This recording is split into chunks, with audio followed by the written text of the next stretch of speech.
Ok, bueno, pues gracias a nuestro Señor que nos permite seguir compartiendo sus atributos y sobre todo este atributo, mis hermanos, de nuestro Señor Jesús, Adonai, el Señor quien santifica. ¿Se acuerdan? Adonai Mekadishkem, o sea, Él es quien nos santifica, o el Señor, el Adonai, que es el Señor o el Señor de señores, que nos santifica y que tiene un propósito específico. ¿Sale? Vamos a recordar esta cita, ya la habíamos contemplado, ya la habíamos comentado anteriormente, pero bueno, vamos a hacer ahí una recapitulación. Vamos a ubicarnos en Hebreos 9, a partir del versículo 11 hasta el 14, ¿sí? Hebreos 9, del 11 al 14.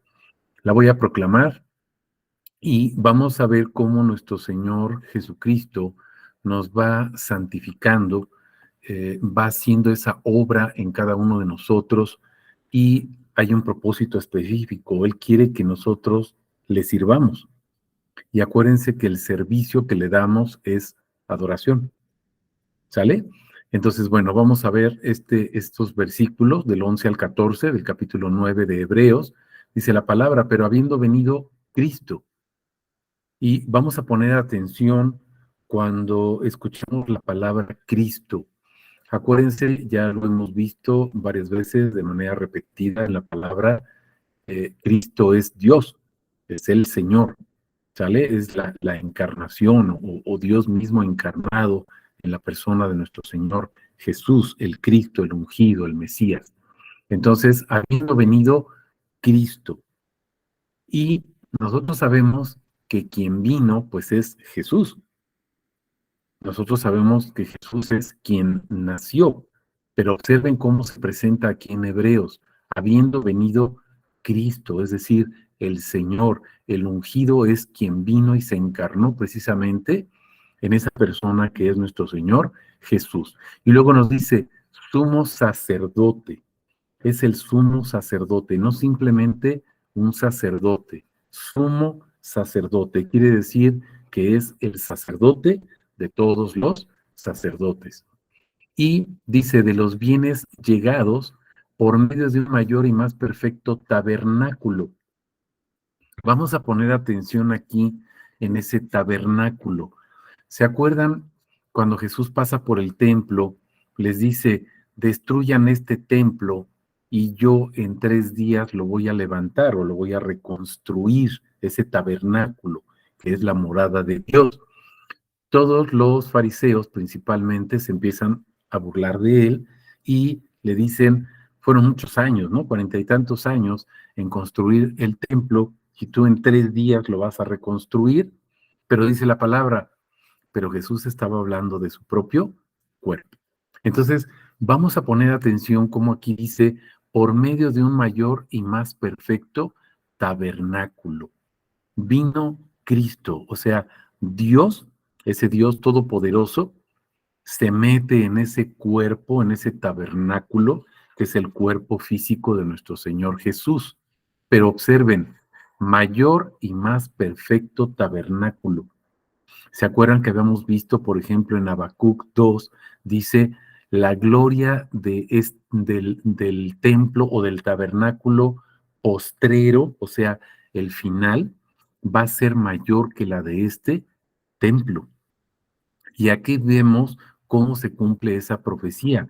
Al nacer nuestro Señor Jesús o al encarnarse nuestro Dios, el Cristo, el Mesías, en la persona de Jesús, se está cumpliendo precisamente esta profecía de que Él es el tabernáculo, un tabernáculo mayor, un tabernáculo, dice, más perfecto.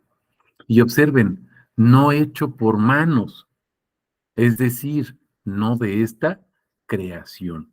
No es un tabernáculo, no es un edificio o una casa, un templo hecho por manos humanas, como el que edificó Salomón o el que fue edificado ahí en Jerusalén, que se tardaron más de 40 años en edificarlo. Este tabernáculo fue edificado por el mismo Espíritu Santo. ¿Sale? Vamos al versículo 12 de Hebreos 9. Dice, ni por medio de la sangre de machos cabríos, ni de becerros. ¿Se acuerdan que la purificación del templo se hace precisamente con sangre de machos cabríos y, en su caso, cerdos o bebés de corderos? Bueno, observen lo que dice aquí el versículo 12, sino por medio de su propia sangre, la sangre de nuestro Señor Jesucristo. Y entonces dice, entró una vez por todas en el lugar santísimo, habiendo asegurado eterna redención. ¿Qué es lo que asegura nuestro Señor Jesús? ¿Qué es lo que asegura el Cristo? Eterna redención. ¿Alguien me puede recordar qué significa la palabra redención? ¿Qué es la redención? Ya sabemos que es un atributo de nuestro Señor Jesús, Él es la redención, pero ¿qué significado tiene? ¿Alguien me puede recordar? Sustituir. Ok, Él es el que sustituye, ¿se acuerdan? Toma nuestro lugar precisamente. Toma nuestro lugar en ese madero, en esa sentencia que ya estaba ejecutada y que merecía la muerte. Él toma nuestro lugar. Entonces hay una eterna redención. Ya no es como los sacerdotes que tenían que estar ofreciendo sacrificios todos los días, inclusive cada año, ¿verdad? Hacían ciertos sacrificios o celebraban ciertas fiestas. ¿Para qué? Para recordar precisamente la redención, la Pascua, la victoria, la liberación, etcétera. Y nosotros sabemos que todas las fiestas son Jesús. Cada una de esas fiestas que se celebran tienen su significado real en la persona de Jesús. La Pascua es Jesús. La redención es Jesús. No se trata de estar celebrando fiestas, porque Jesús no vino a implantar fiestas, mis hermanos. Jesús vino a darnos a conocer quién es Él, vino a darnos a conocer su nombre. ¿Sale? Vamos al versículo 13, dice, porque si la sangre de los machos cabríos y los toros y la ceniza de la becerra rociada a los inmundos santifica para la purificación de la carne, observen verso 14, cuanto más la sangre de Cristo, cuanto más la sangre de Cristo, quien mediante el Espíritu Eterno se ofreció a sí mismo sin mancha a Dios, limpiará nuestras conciencias de las obras muertas para servir al Dios vivo. ¿Para qué somos redimidos? ¿Para qué somos santificados? ¿Para qué somos apartados? ¿Para qué somos sustituidos? ¿Para qué somos lavados, limpiados, etcétera? Observen la parte final del versículo 14. Para servir a Dios vivo. Ese es el objetivo, servir. No somos santificados, mis hermanos, para que vayas a la iglesia, te sientas bien, dejes de sufrir, no te pase nada, Dios te cuide, Dios te guarde. Mis hermanos, busca primero las cosas del reino de Dios. Todo lo demás viene añadido. Busca primero servir a Dios, que lo demás viene solito. ¿Es necesario que pasemos por tribulación? Sí, es necesario, porque hay una limpieza, pero no lo entendemos, porque nos acostumbran. Vean, por ejemplo, no me canso de repetirles, mis hermanos, los mensajes que se mandan ahí a través, por ejemplo, del WhatsApp o del Messenger, el Face, etcétera.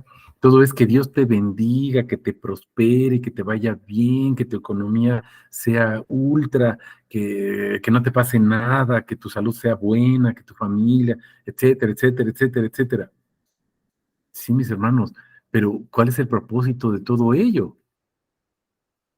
Porque si es nada más que Dios me bendiga para que esté bien con mi familia, eso es egolatría, eso es egoísmo, eso es soberbia. Que Dios me bendiga en mi familia, ¿para qué? Para servirlo con mi familia, para adorarlo con mi familia. Que Dios bendiga mi matrimonio, ¿para qué? Para que no tenga pleitos. Mis hermanos, eso es soberbia, eso es egoísmo, egocentrismo. Que Dios bendiga mi matrimonio, ¿para qué? Para servirlo como matrimonio, como una sola carne, para proclamar y levantar su nombre. Me estoy explicando. ¿Cuál es el propósito, mis hermanos, de la santificación, de la redención, de la bendición de Dios? Servirlo. Ese es el propósito, servirlo. En relación o en colación a este versículo, ¿se acuerdan que ya habíamos comentado? Ahí les proyecto, habíamos comentado ya varias citas, ya tenemos este video, ya está ahí en YouTube, para que ustedes puedan profundizar en nuestro canal, predicando el nombre de nuestro Señor Jesús. Obsérvenlo, analícenlo, tomen su pluma, mis hermanos, hagan sus notas, vayan tomando nota de lo que el Señor nos va revelando y vayan viendo cómo el Señor nos va a santificar, nos va a alabar con ese propósito de que lo sirvamos conociéndolo, pero además que lo demos a conocer. Con nuestra predicación, mis hermanos, con nuestro testimonio, lo que estamos haciendo es, por medio de la palabra, llevar esa palabra para que Jesús mismo santifique a otros, alcance a otros. Somos los instrumentos. Para eso nos santificó, para eso nos lava, para eso nos purifica, para que llevemos su amor a otros. En eso consiste el amor, mis hermanos, predicarlo a Él, compartirlo a Él, para que la gente lo conozca y entonces también esa gente pueda ser bendecida. ¿Con qué propósito? Que lo conozca.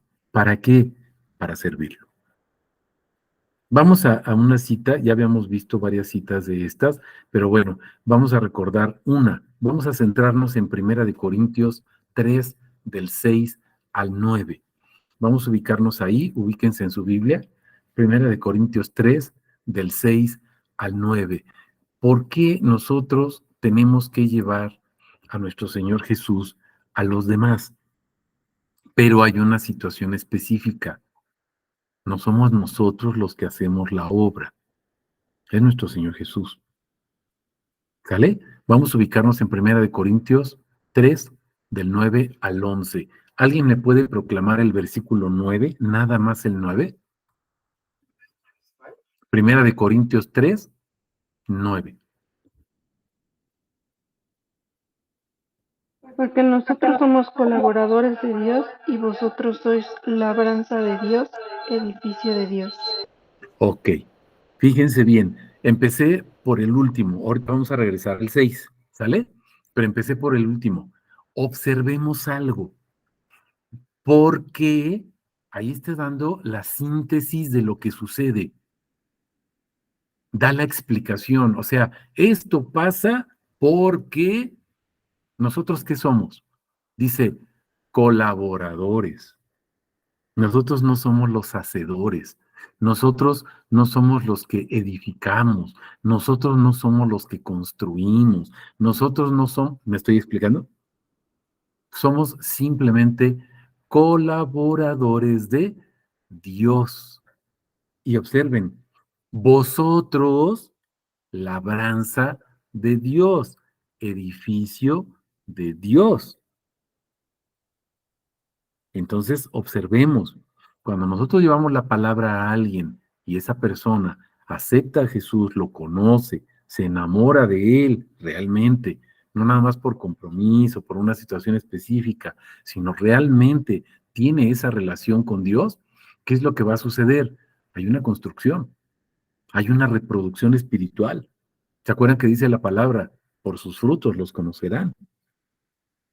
Sabemos que las iglesias están llenas de gente que acompaña a otros, pero mis hermanos, no se trata de ser acompañantes, se trata de ser colaboradores de Dios.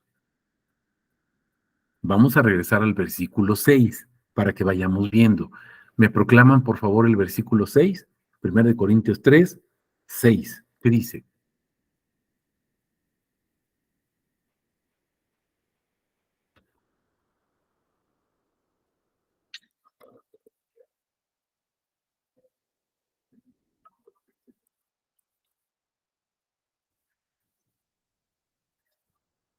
Bueno, dice, yo planté, Apolos regó, pero Dios hace crecer. Yo planté, acuérdense que aquí el que está hablando es Pablo, yo planté, Apolos regó, uno de sus discípulos, pero Dios hacía crecer. El mérito no es ni de Pablo ni de Apolos. El mérito de quién es, de Dios, de Dios. Pero observemos una cosa, mis hermanos. Cuando se planta esa semilla, pues tienes que regarla. Si tú plantas la semilla y la dejas ahí, se muere, se seca. Tienes que regarla. Si no tienes una relación con Dios todos los días, estás seco, estás muerto, muerto espiritualmente. ¿Cómo podemos ver que estás muerto espiritualmente? Por sus frutos. No hay fruto, mis hermanos. No hay fruto, no hay una relación con Dios. Me estoy explicando. Vamos al versículo 7. ¿Lo pueden proclamar? Verso 7. Así que ni el que planta es algo, ni el que riega, sino Dios que da el crecimiento.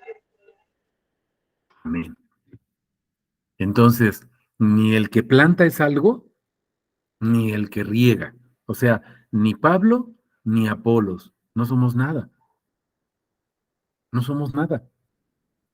No somos ni siquiera algo, una cosa. No somos absolutamente nada. ¿Quién es el que es? Pues solamente Dios, mis hermanos. Dios que está dando el crecimiento. Estamos comprendiendo. Vamos al versículo 8. ¿Qué dice? Y el que planta y el que riega son una misma cosa, aunque cada uno recibirá su recompensa conforme a su labor. ¿Ok? Tanto el que planta como el que riega son una sola cosa. Cada uno va a recibir su recompensa conforme a su labor. Tenemos un trabajo, mis hermanos. O sembramos o regamos. Y a veces sembramos y a veces regamos, pero tenemos que hacerlo, porque es una labor. Y una labor, pues es un trabajo. Para eso fuimos comprados, para eso fuimos rescatados, o para sembrar o para regar. No para que te congregues en la iglesia y se te dé absolutamente todo lo que necesitas. No para que vayas a una iglesia y Dios te conceda todos tus deseos. ¿Comprendemos? No sé si tengan alguna pregunta.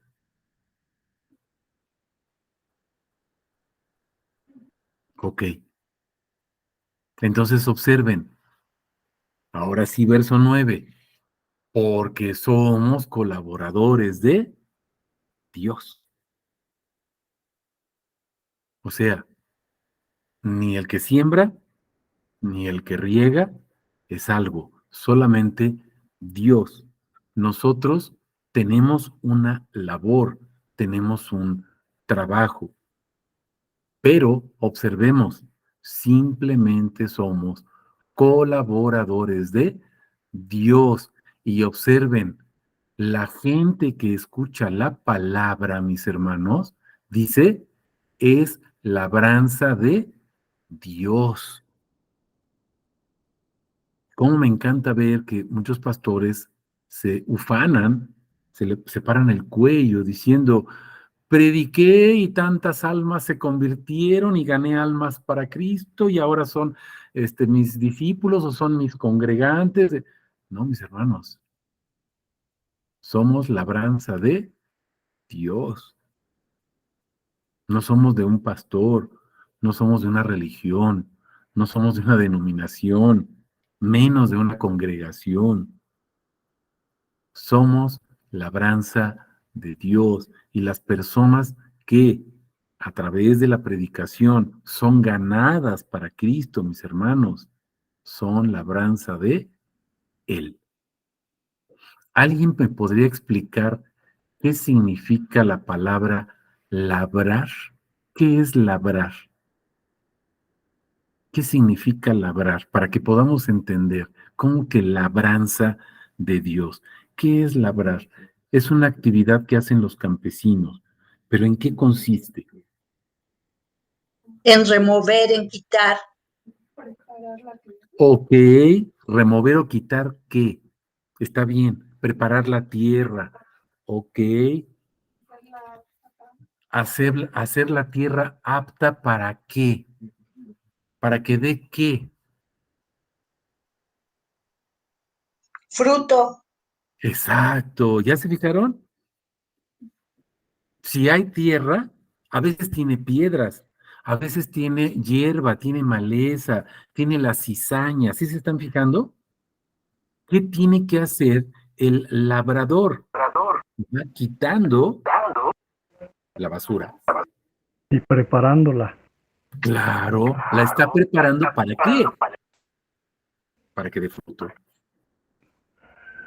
Entonces, ¿qué somos nosotros? Labranza de Dios. ¿Qué está haciendo Dios? Piensen ustedes en un pedazo de tierra, ahí no sé, afuera en su jardín, y ustedes la están preparando. Van a sembrar, por ejemplo, una semilla. La tierra está ahí. Ustedes llegan con su pala, su pico, un desarmador, no sé, con lo que tengan, y le van a pegar a la piedra, van a abrir la tierra, déjenme decirlo así, van a lastimar la tierra, le van a hacer un hoyo al piso, al suelo. ¿Para qué? Para sembrar la semilla. A lo mejor me dicen, bueno, ya está sembrada la semilla, pero no ha dado fruto. ¿Qué hay que hacer? Pues tienes que escarbarle y picarle a la tierra. ¿Para qué? Pues quítale la cizaña, quítale la hierba mala que está ahí alrededor, échale agua, a lo mejor échale abono, etcétera. Mis hermanos, si la tierra tuviera sentimientos, que algunos filósofos dicen que sí los tiene, ¿verdad? Pues sufriría, ¿no? A ver, pícale con una pala, con un desarmador, con un pico. ¿Estamos comprendiendo?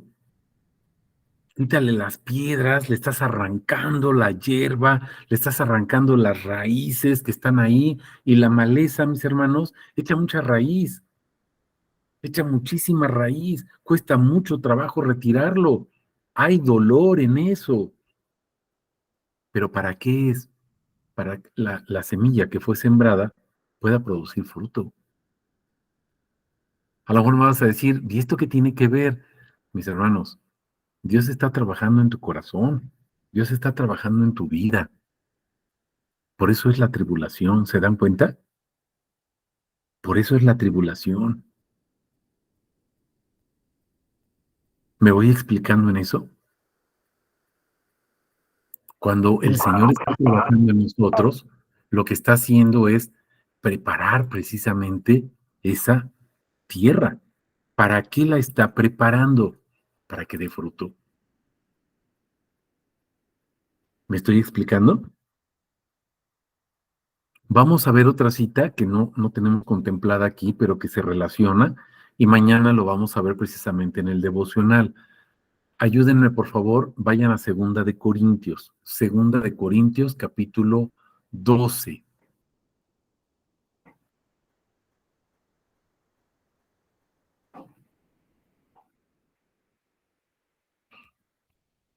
Y vayan al versículo 7. Si quieren, ustedes ya lo ven ahí con calma y mañana en el devocional lo vamos a ver, pero para que observen lo que va sucediendo y a dónde nos lleva esta cita que estábamos viendo de Primera de Corintios 3. ¿Sale? Segunda de Corintios, ahora vamos a Segunda de Corintios, capítulo 12, versículo 7. ¿Alguien lo puede proclamar? Sí, pero la manifestación del Espíritu les es dada a cada uno para provecho. Segunda de Corintios 12, 7. A ver, revísenla, por favor. No es esa. Para que la grandeza de las revelaciones no me explotase, desmedidamente, me fue dado un aguijón en mi carne, un mensajero de Satanás y me bofeté para que no me enaltezca sobremanera. Amén. ¿Se dan cuenta? Recuerden que es el arrebato de Pablo. Fue arrebatado al tercer cielo, dice. ¿Sale? Y dice, aún con la grandeza de las revelaciones, todo lo que le fue revelado ahí, dice, para que no me enaltezca, me fue dado un aguijón en la carne, un mensajero de Satanás que me abofetee a fin de que, ¿qué dice? ¿O cuál es el propósito? ¿Para que qué? Para que no me enaltezca. ¿Para qué es ese mensajero? ¿Para qué es ese aguijón en la carne? ¿Para qué es esa tribulación que tenía Pablo? ¿Para qué? Para que no se enaltezca. ¿Estamos comprendiendo esto? Porque el propósito es servir a Dios, mis hermanos. Es bien fácil cuando comentamos la palabra, la predicamos o la compartimos, se nos suben los humos y decimos, wow, yo estoy predicando la palabra, estoy ganando almas para Cristo. Yo. No somos nada, mis hermanos. Ni el que siembra, ni el que riega. La grandeza es de Dios, no de nosotros. Por eso somos labranza. Y observen lo que está haciendo. Vuelvo a poner el ejemplo de la tierra. Piensen en nuestro Señor Jesús con su pico, su pala, su desarmador, picándonos. Ahora, recuerden la parábola de nuestro Señor Jesucristo cuando fue llevado al desierto. ¿Para ser qué? Tentado. ¿Quién lo llevó? ¿Se acuerdan? El Espíritu Santo. Fue conducido por el Espíritu Santo al desierto. ¿Para qué? Para ser tentado por Satanás. ¿Estamos comprendiendo esto? Vean el versículo 7 otra vez, 2 Corintios 12, versículo 7. Por lo cual, para que no me enaltezca, me fue dado un aguijón en la carne, un mensajero de Satanás que me abofetee, a fin de que no me enaltezca. Y luego dice en el 8, le rogué 3 veces al Señor que se alejara de mí. Estoy proclamando la Biblia textual 4. Otras traducciones dicen, yo le rogué al Señor que lo alejara ese aguijón o ese mensajero, que lo alejara de mí. Observen lo que dice esta traducción, mis hermanos, que se alejara de mí. ¿Quién es el que lo estaba tentando? Sabemos que es Satanás, pero ¿quién lo estaba permitiendo? ¿Quién tiene el control de eso? ¿Me estoy explicando, mis hermanos? Ese aguijón es el desarmador que está usando Dios. ¿Lo estamos comprendiendo? Pero acuérdate que hay un objetivo: borrar nuestra soberbia, nuestro egocentrismo. Pero ahora observen lo que dice el versículo 9. Me ha dicho, mi gracia te es suficiente. ¿Estamos comprendiendo? Mi gracia te es suficiente, porque el poder es perfeccionado en la debilidad. ¿Cómo se perfecciona el poder de Dios en ti, mi hermano? ¿Cómo se perfecciona el poder de Dios, la autoridad de Dios? ¿Se acuerdan que el poder o esa autoridad es la revelación de su nombre? ¿Cómo se perfecciona? En la debilidad. Y observen lo que dice la segunda parte del versículo 9. Por tanto, gustosamente me gloriaré más bien en mis debilidades, para que resida en mí el poder de Cristo. ¿Estamos comprendiendo el propósito de una prueba, mis hermanos? ¿Estamos comprendiendo el propósito que tiene Dios cuando estamos siendo tribulados? Él nos llevó allí. ¿Se acuerdan sus discípulos cuando van en la barca? Jesús les dice, vayan al otro lado. ¿Quién los mandó? Jesús. ¿Y quién permitió que hubiese esa tempestad, esa tormenta? Pues Jesús. Pero ¿quién los libró, los cuidó y los guardó?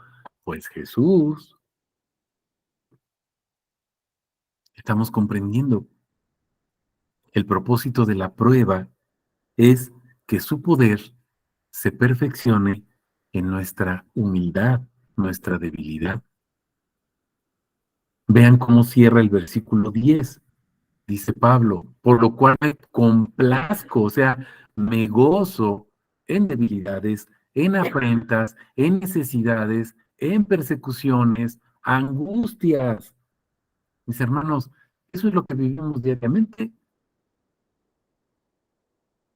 ¿Se están fijando? Por causa de Cristo, por causa de Cristo. Es que no tengo dinero, pues a lo mejor porque no trabajas, ¿verdad? Es que me anda persiguiendo la policía, pues a lo mejor cometiste un hecho ilícito, mi hermano. Esa prueba no te la mandó Dios, ¿eh? Eso tú lo provocaste. Dice, por causa de Cristo. Es que me están demandando. ¿Qué hiciste? ¿Qué hiciste para que te demandaran? Eso no es por causa de Cristo. Y a veces lo queremos todo, es que es por causa del nombre de Jesús. No, mi hermano. Si te persiguen porque estás predicando el nombre de Jesús, gloria a Dios. Si te persiguen porque cometiste un hecho ilícito, pues ponte a cuentas con Dios y repara el daño. Asume tu responsabilidad, mi hermano, porque eso tú lo provocaste, no Cristo. ¿Vale? Entonces es por causa de Cristo. Parte final, verso 10. Porque cuando soy débil, entonces soy fuerte. ¿Por qué soy fuerte, mis hermanos? ¿Alguien me puede contestar? Cuando soy débil, soy fuerte. ¿Por qué? Porque es Jesús el fuerte. Amén. Ya no soy yo, es Cristo quien vive en mí. Es el poder de Dios perfeccionándose en mi debilidad. Pero observen, por causa de Cristo, ¿qué quiere decir? Que ahí en medio de la prueba, en medio de la tribulación, ¿yo qué estoy haciendo, mis hermanos? Predicando el nombre de Jesús. O estoy sembrando o estoy regando. Cualquiera de las dos. No me estoy peleando con los vecinos para que me demanden. ¿Sí lo estamos comprendiendo? No estoy robando a la gente para que me denuncien. Vamos comprendiendo. Estoy predicando el nombre de Jesús y voy a ser perseguido. Sí, voy a ser rechazado. Sí, vas a ser hasta odiado. Sí, mis hermanos. Claro que sí. ¿Cuánta gente te dice, es que no sabe hacer otra cosa? O sea, es lo único que tienen, no sabe hablar de otra cosa. No, mis hermanos, cuando el Señor te toma, no sabes hablar de otra cosa, no sabes hacer otra cosa, porque eres instrumento para Él. Estamos comprendiendo. Somos tomados para su servicio.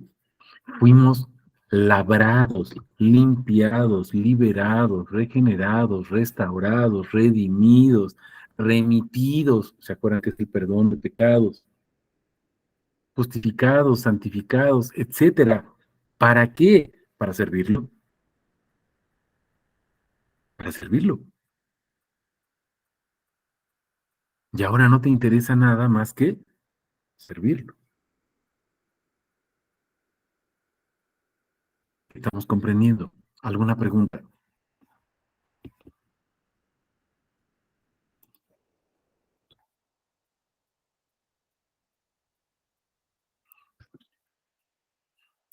¿No? Ok. Vamos a Primera de Pedro. Vamos a Primera de Pedro, capítulo 1, y vamos a los versículos del 13 al 25.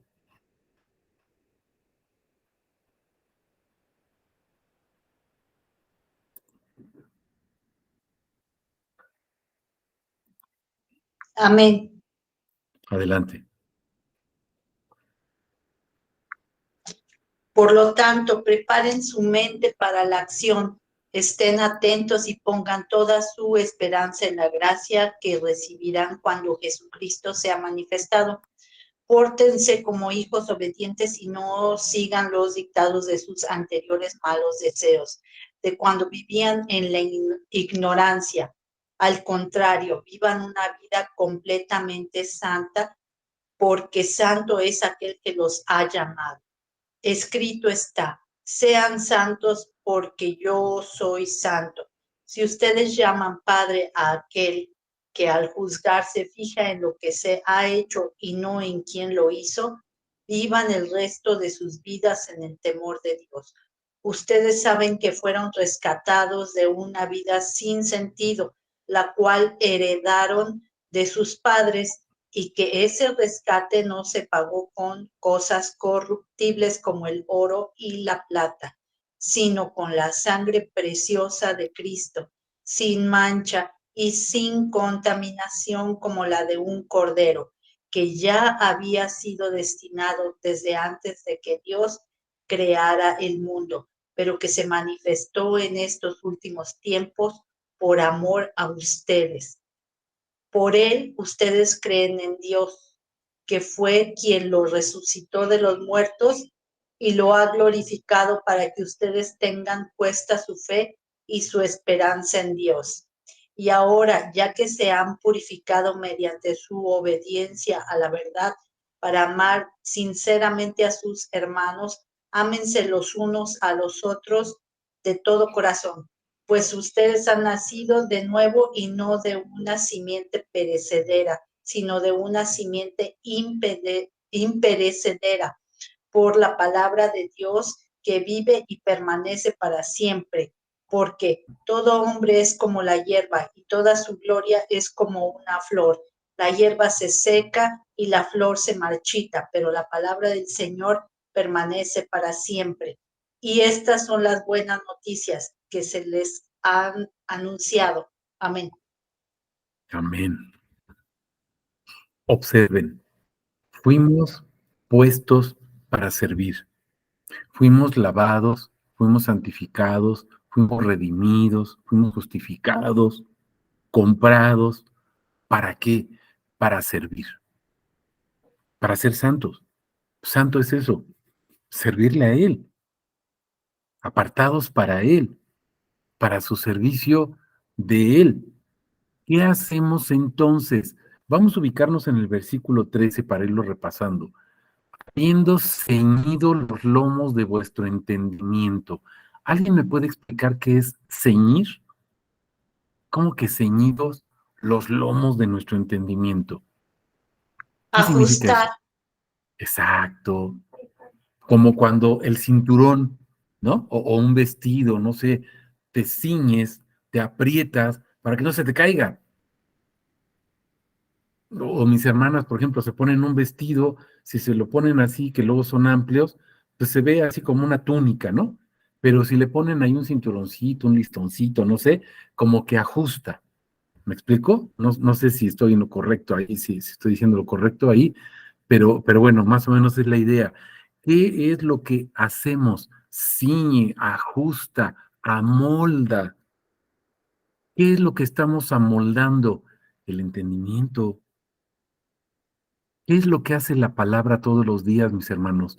Amolda nuestro entendimiento a su entendimiento. ¿Estamos comprendiendo?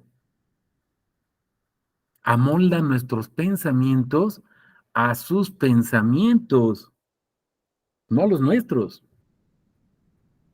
Y entonces dice, sed sobrios. ¿Qué es una persona sobria? Una persona que está en sus 5 sentidos. Bien. Es coherente, está atento, tiene conciencia. ¿Se acuerdan del hijo pródigo? Cuando recobra conciencia y dice, ¿quién soy? Soy hijo de Dios. No eres un pelafustán. Eres un hijo de Dios. Estamos comprendiendo. Y entonces dice, tened vuestra esperanza puesta por completo en la gracia que os está siendo otorgada, en la que dice, vean el verso 13. Si lo están siguiendo ahí, se los estoy proyectando. En la revelación de Jesucristo. ¿En dónde se ajusta o en qué se ajusta tu entendimiento? La revelación. ¿Cuál revelación o de qué? De su palabra, de su nombre, de quién es Él, mis hermanos. La Biblia. La Biblia. Pero si agarras la Biblia cada año, mi hermano,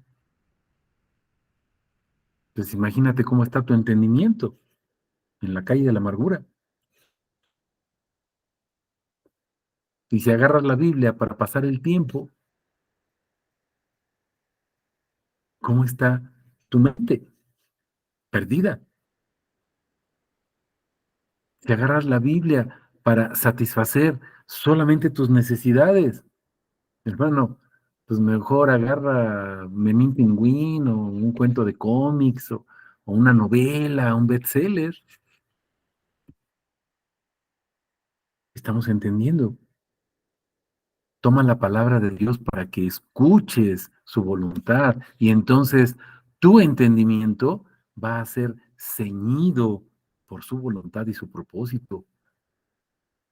Ya no vas a buscar para ti, vas a buscar para Él. Ahora vean el verso 14. Aquí, ¿cuántos podemos decir amén? Fíjense, como hijos obedientes. Ay, sí, amén. ¿Seguro? ¿Puedes decir amén? ¿Sabes lo que eso significa? Que eres hijo obediente, que todos los días tienes esa relación con Dios y lo estás escuchando. No entras para pedir, entras para escuchar y conocer. ¿Puedes decir amén, mis hermanos? Si es así, gloria a Dios. Si no es así, ¿qué estás esperando?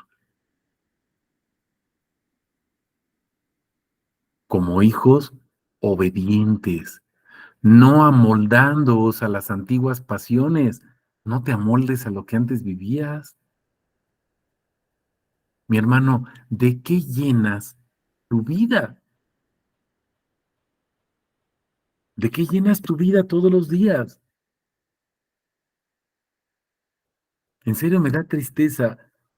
Veo a muchos niños, conozco a muchos niños, se saben todas las canciones de todo lo que no deben de saberse, y luego los papás andan, ya te dije que eso no lo cantes. Se saben todas las canciones, pero les preguntas un atributo del nombre de Dios. ¿A poco viene en la Biblia eso? ¿Y eso qué es? ¿De dónde lo sacaste? ¿De qué llenas tu mente? ¿O de qué llenas la mente de tus hijos? Te sabes todas las canciones mundanas, pero no te sabes ni una alabanza. ¿De qué llenas tu mente? ¿Qué escuchas? No te amoldes a las antiguas pasiones que tenías cuando estabas en tu ignorancia. ¿Estás entendiendo eso? Fíjate lo que te dice Dios. ¿De qué llenas tu mente? De cosas mundanas. Eres un ignorante. Eso es lo que eres frente a Dios. Ignorante. No eres hijo de Dios. No te lo estoy diciendo yo. Primera de Pedro 1:14. Ahora ve el 15.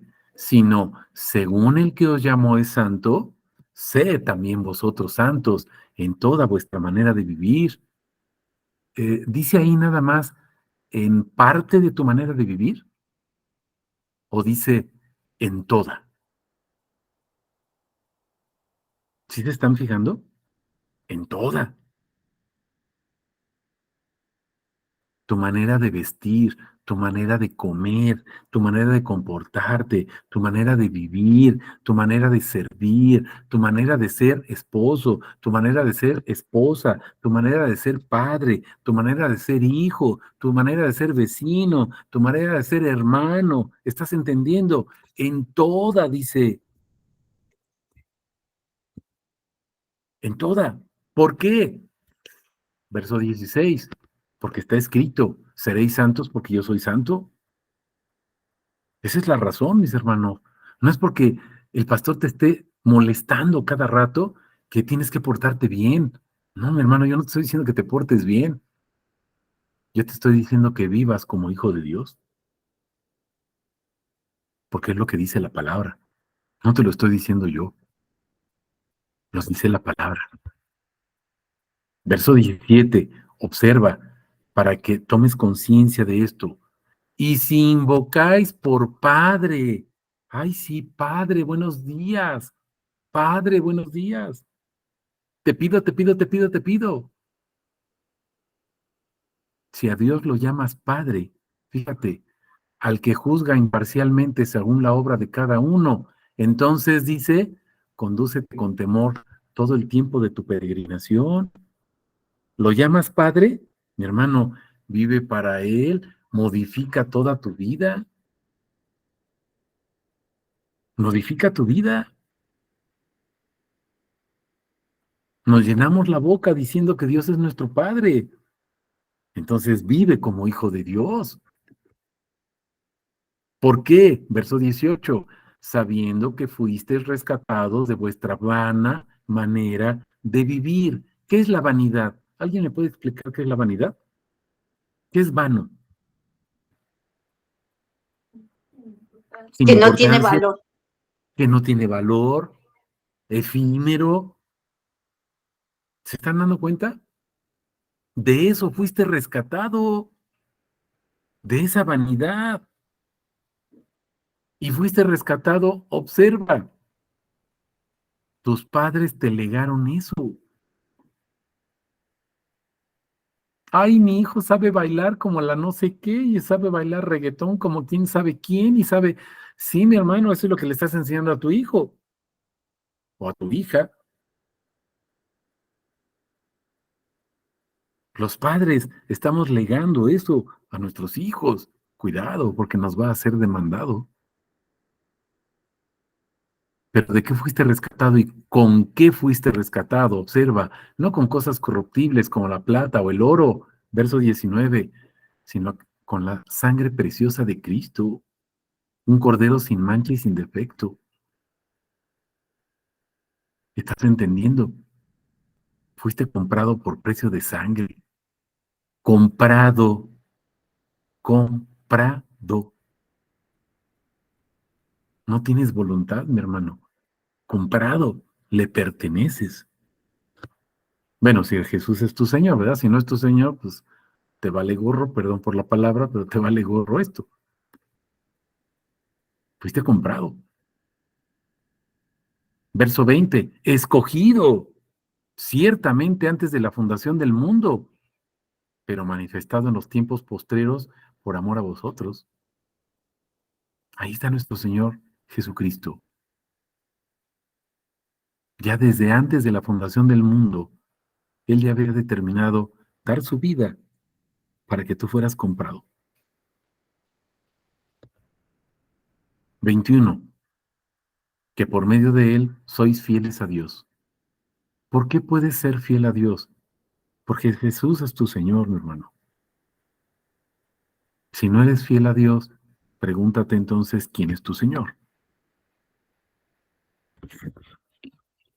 Quien lo resucitó de entre los muertos y le dio gloria para que vuestra fe y esperanza estén en Dios.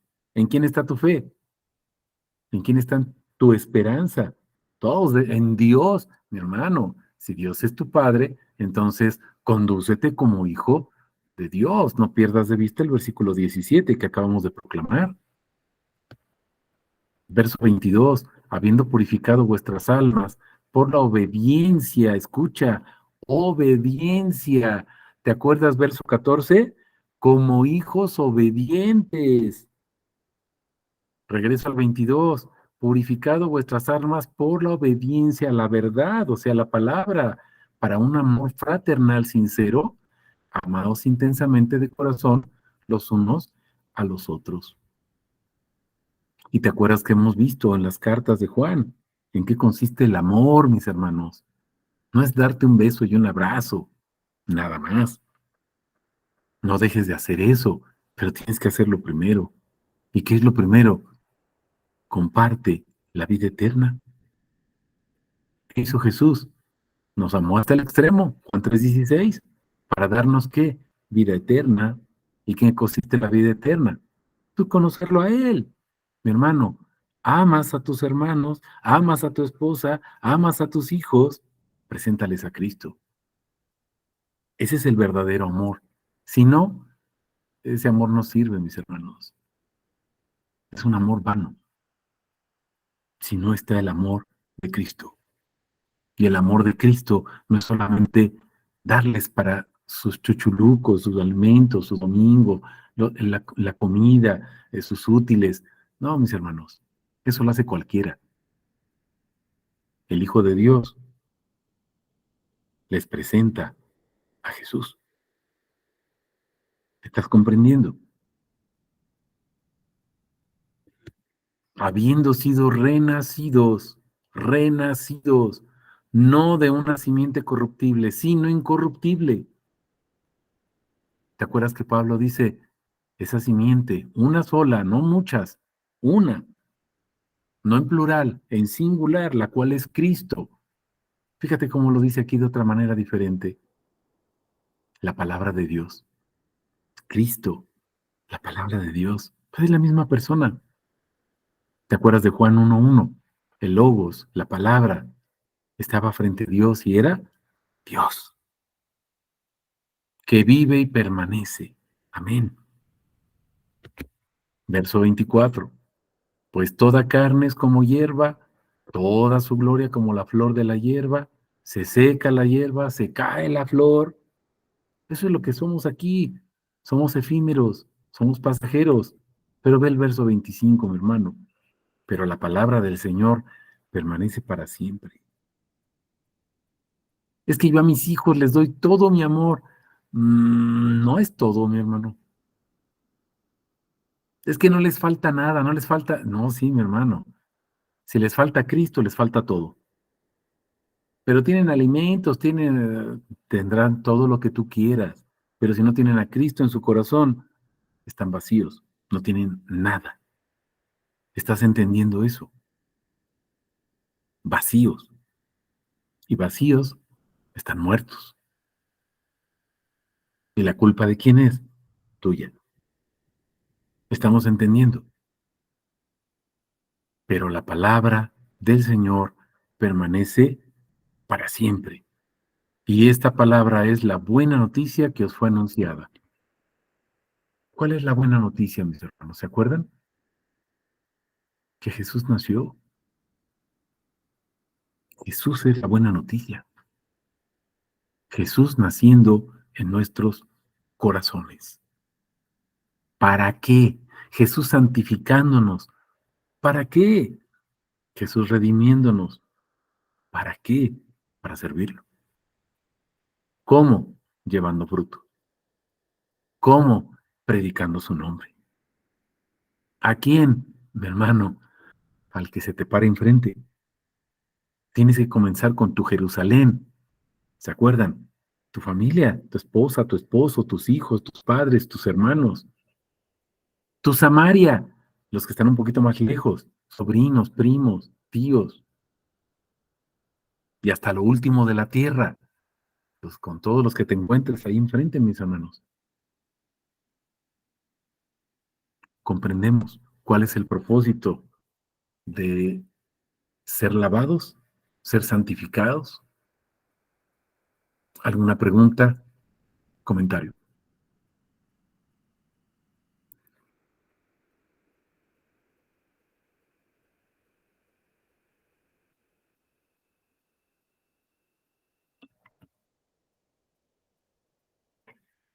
¿no? Ok. Bueno, pues gloria a Dios en todo y por todo, mis hermanos, y con el favor de nuestro Señor, nos vemos el domingo en nuestro servicio. ¿Vale? ¿Vale? Bendiciones y que toda la honra y la gloria sea para el nombre de nuestro Señor Jesús. Amén. Buenas noches. Gloria a Dios. Gloria Amén. al Señor. Amén.